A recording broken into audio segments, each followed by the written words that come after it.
Doctor Mohammad Yunus তিনি যে আজকে জাতির উদ্দেশ্যে ভাষণ দিয়েছেন, তিনি একথা উল্লেখ করেছেন যে আগামী নির্বাচন একটি অবাধ, সুষ্ঠু, নিরপেক্ষ রাখার তিনি চেষ্টা করবেন এবং গ্রহণযোগ্য নির্বাচন হবে বলে তিনি আশা ব্যক্ত করেছেন।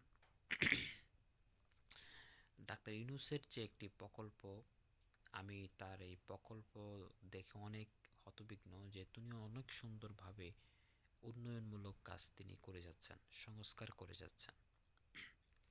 সো আমরা মনে করি যে ডাক্তার ইউনূস সাহেব সব কিছু প্রস্তুতি নিয়েই তিনি হয়তো আগামী ডিসেম্বরে না হলেও জুনের মধ্যে তিনি নির্বাচন দিয়ে দিবেন। আমরা আশা ব্যক্ত করি যে তিনি আরও 1 বছর থাকুক, আরও 1.5 বছর থাকুক, থেকে তিনি যদি আরও সুন্দরভাবে নির্বাচন দিতে পারে, তাহলে যাতে করে এলাকার মধ্যে আর মারামারি কাদাকাদিটা একটু খুব কম হয়, সবাইকে যেন একই রাস্তায় একই লেভেলে নিয়ে আসতে পারে, সে আশাও আমরা ডক্টর ইউনূসের কাছে ব্যক্ত করি।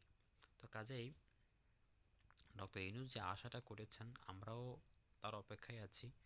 দেখি তিনি কি সুন্দর তার সব আশাটা আর আমাদের আশাটা মিলে কিনা। আমরাও চাই নিরপেক্ষ সুন্দর নির্বাচন হোক, মারামারি কাটাকাটি এরকম যেন নির্বাচন না হোক, সেটা তিনিও চান।